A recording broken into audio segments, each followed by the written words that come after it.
Às vezes o sujeito está prosperando demais, bem sucedido, está prosperando, as coisas vão de vento em popa, a gente começa a receber muito elogio, muito tapinha nas costas. Olha, esse é o cara, hein? Você quer saber a frase mais demoníaca criada? Esse não é fraco não, hein? Porque o apóstolo Paulo vai dizer que quando nós somos fracos é quando nós somos fortes. Mas o mundo quer dizer para você, você não é fraco não, hein? Tá podendo, tá com tudo. Esse é o cara, olha lá. E a nossa mente dá aquela viajada e a gente começa a questionar: será que é mesmo que Deus está fazendo tudo isso na minha vida? Ou será que é porque eu estudei? Será que não é porque eu estou trabalhando mesmo? Será que é porque eu tenho esse sorriso bonito? Marlon Brando, Alain Delon. Cara, afinal de contas eu estou com tudo. Sou bom, sou inteligente, eu sou trabalhador, eu faço mesmo, eu faço e aconteça, eu vou atrás, eu tenho habilidade. Será que não são essas habilidades que estão me dando isso? Você começa a questionar você mesmo. Cuidado, querido. Quer saber se isso está acontecendo com você? Vamos lá para o texto. Não acontece comigo não, Dudu. Vamos lá para o texto, vamos ver um detalhe. Jesus Cristo era o Filho de Deus, sim ou não? Sim. Ele chamou 12 cabras para estar com ele. Chamou ou não chamou? Sim. Os caras estavam lá pescando, na vidinha dele. Jesus chamou: vem que eu vou fazer de vocês pescador de homens. E aí então eles vêm. E Jesus começa o ministério, Jesus começa a pregar. Então Jesus anda para cá, Jesus anda para lá, Jesus vai nessa aldeia, Jesus vai nesse povoado, ele vai em Cafarnaum, ele vai no mar de Cesareia, e Jesus passa por Jerusalém, vai para esse lugar, e vai para cá, vai para lá. Só que Jesus vai do quê? De Uber? Não. Jesus vai andando, no camelo, literalmente. Alguém aqui já foi office boy na vida? Ó, Lucas, Gabriel. O cara tem que caminhar, não tem jeito. E Jesus caminhava, tinha que caminhar. E muitas vezes, né, ele ia de uma outra forma. Ele saía da Galileia, ele ia atravessando o mar, pregava o reino de Deus por várias outras regiões, mas para isso ele precisava atravessar aquele mar. E como que Jesus atravessava o mar da Galileia? Geralmente ele fazia isso através do barquinho de Pedro. Jesus usava o barquinho de Pedro. Lembra da pesca maravilhosa? Não tinha pescado nada a noite inteira, aí Jesus fala: lança a rede lá do outro lado, e aparece tal. Os caras tinham barco, os caras eram bons. Jesus não tinha nada. E então Jesus usava o barquinho de Pedro.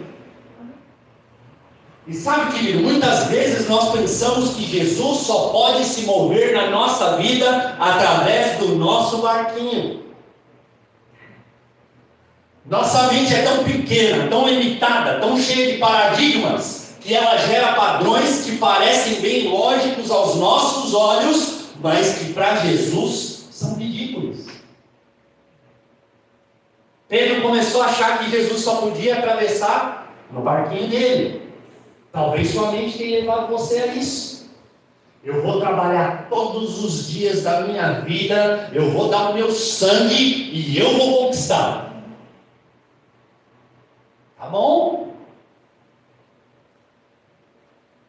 Eu vou estudar, eu vou fazer uma graduação, uma pós-graduação, e vou fazer isso e vou ser rico. Tá bom?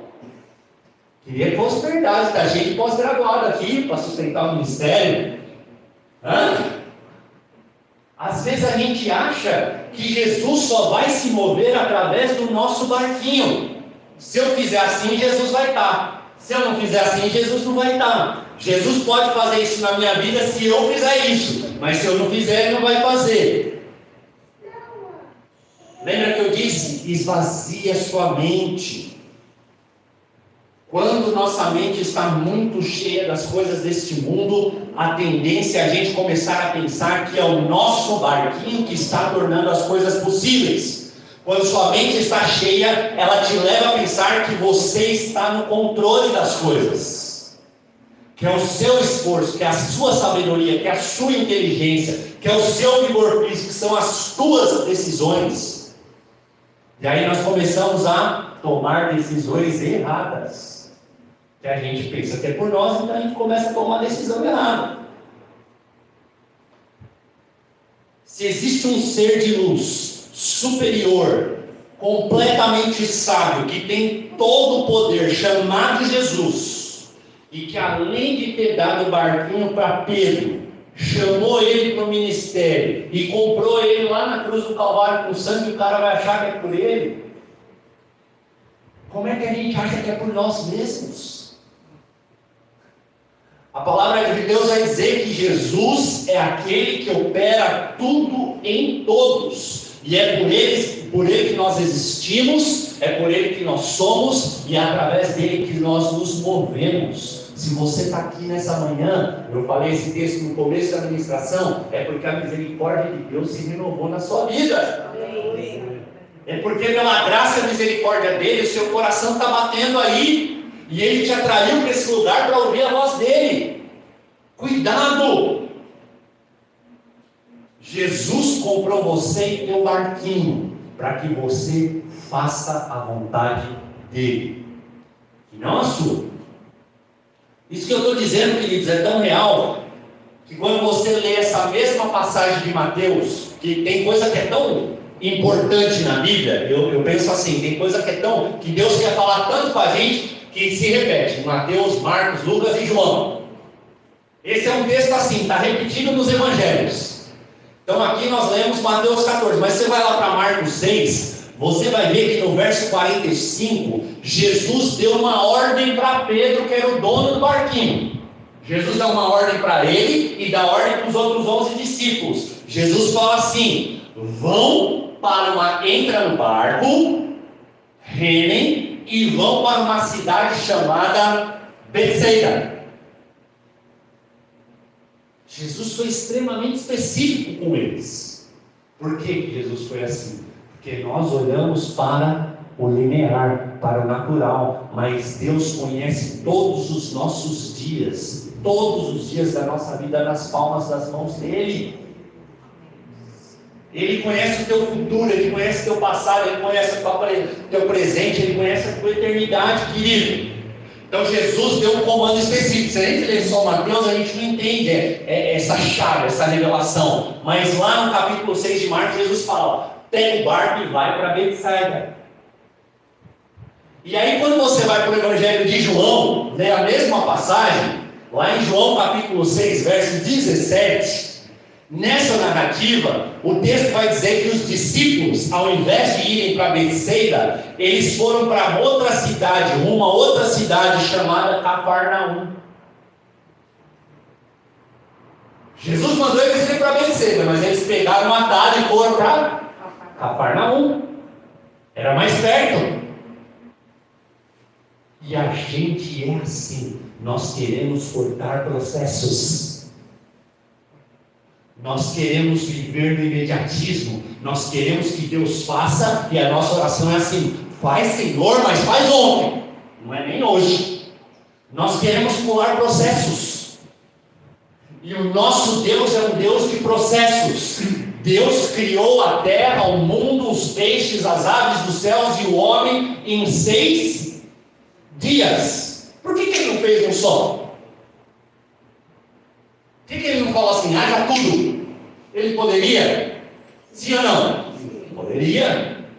Mas ele criou em 6 dias. Ele fez etapas, ele fez processos. No 7º dia ele descansa. E assim na minha vida e na sua vida, existem processos que você deve respeitar. Processos de restauração, processos de perdão, processos de vitória, processos de crescimento espiritual, processo de semear e colher.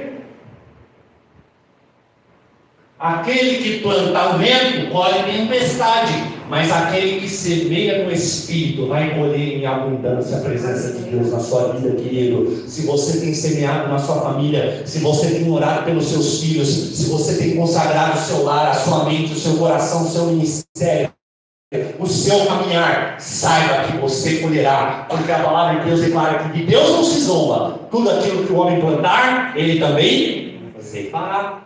Se você tem plantado coisas boas, tem semeado bem, o processo de receber, ele é completamente real, e você receberá, e você vai colher em abundância.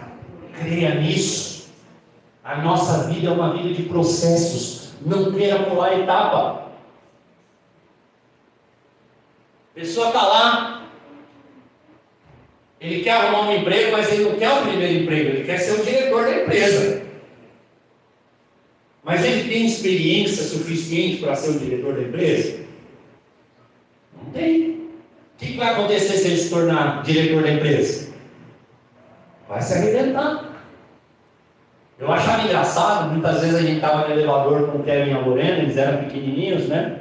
E às vezes entravam algumas moças, né, lá no elevador, menina, 19 anos, 20 anos, olhar assim, meu sonho é ter gêmeos. Eu olhava para a cara dela. Quando? Eu vou casar logo mais. Querida, você está preparada para ser mãe de gêmeos? Que coisa, né? O processo é doído, o processo é doloroso, o processo produz lágrimas, o processo vai demandar esforço da tua parte. Que é maravilhoso você tirar aquela fotinha no Instagram com 2 bebezinhos lindos, sua cara, maravilhoso. Só que fica lá à noite, os dois com cólica, gritando de dor. Um fica doente, o outro na sequência. Então, saiba que existem processos na nossa vida. Não queira encurtar o caminho, não queira pegar atalhos, não queira sair do trajeto de Betseda para entrar em Cafarnaum. Sabe por quê? A tempestade vai engolir você. Foi assim que aconteceu com eles? Exatamente. Está entendendo o que eu estou dizendo para vocês? Quem está entendendo? Diz amém. Amém. Olha o perigo que a nossa mente gera quando ela nos faz olhar para as circunstâncias. Porque a tempestade, ela não vem assim. Ela começa com uma nuvem. E é exatamente isso que deve ter acontecido. Eles estavam ali no mar, eram pescadores experimentados, eles começaram a ver aquelas nuvens de chuva vindo, e o texto vai dizer que eles foram entrando mais para dentro do mar, mas eles pegaram outra rota. Eles não seguiram o que Jesus disse.